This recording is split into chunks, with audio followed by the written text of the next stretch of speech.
welcome to the Norden Garage in Norden, America. Today we're going to try to install something that actually is not very American. This I ordered off of AliExpress, and it is the tall windscreen to replace the standard windscreen. So we're going to give this a go. These are pretty inexpensive on AliExpress compared to what they would cost to order from Husqvarna when they were available. They had them available for a period, then they made them unavailable. I've heard they might have brought them back. But this is the AliExpress version. We're going to see what it takes to install one of these on this bike. To remove the existing windscreen, you're going to need a 4mm hex key or Allen wrench. And you'll want to remove the 4 screws that are in here. 1, 2, 3, 4. So let's just remove those. So after loosening and removing those, take out that last bolt, and this whole windscreen just lifts right off. Pretty simple. Your original windscreen has these small black grommets that are inserted in the holes.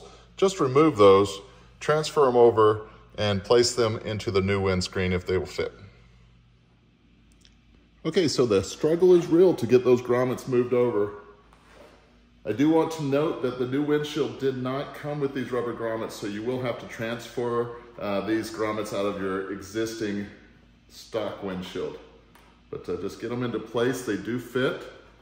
And that's good. So there's 2 of them in. Now when this came to me, it was just wrapped up in a cardboard box from AliExpress. Like either these 2 corners or these 2 were actually punched through the cardboard box just a little bit, but it didn't seem to show any damage.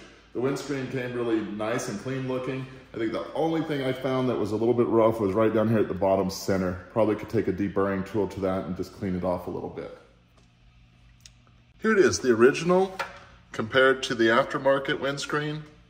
As you can see here, it's about 5 inches of difference in height. Once you've taken the windscreen and you've kind of manhandled all those rubber grommets into place, it's time to mount it up. What I did first was clean the back side of the windscreen, because once you have it up on here, it might be difficult to get to. See how the holes are lined. Well, top 2 holes look perfect.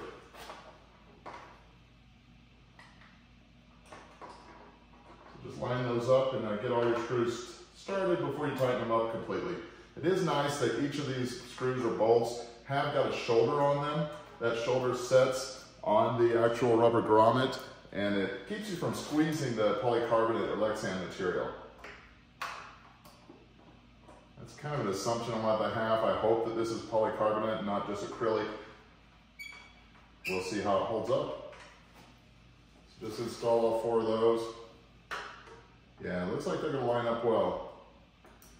I have to wonder if this wasn't the original Husqvarna vendor possibly that was manufacturing for them, and then whenever they quit selling them, they may have decided to go ahead and sell them themselves on AliExpress.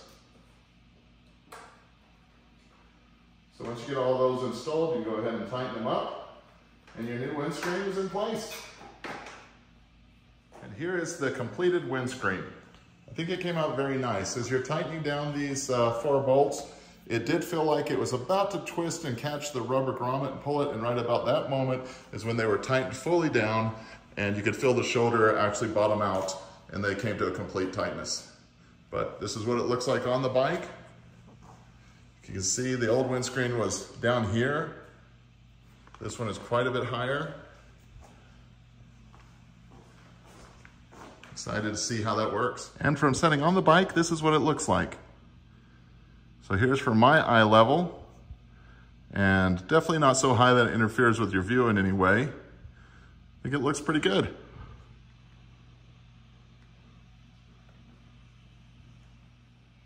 So there we have it. I'd say the fit and the finish on this is excellent. It really matches up perfectly with all the holes. It looks great. I hope it rides and works as well. Okay, so what's a little snow gonna hurt, right? So I've got it outside, we're gonna take it for a ride. I'm actually on fuel reserve, so a good time to go fill it up with gas. All right guys, I've taken it for a ride and just found that it works pretty well.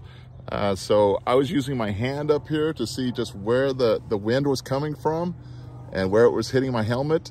And it actually was coming off of the top of this windscreen and hitting just about at the top of my visor to the top of the helmet, depending on how far I set back or forward.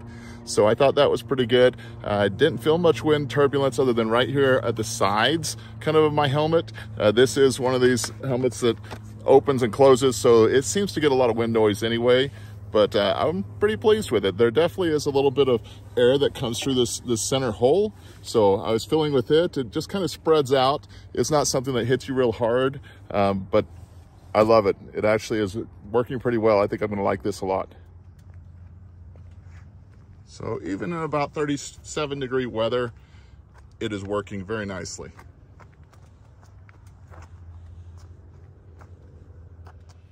So if you like these videos and you'd like to see more of them, please subscribe to my channel. Also, if you're in the Americas and would like to join the Facebook group Norden America, please join us. That's a great place where we can exchange ideas and share these type of things. Thanks a lot.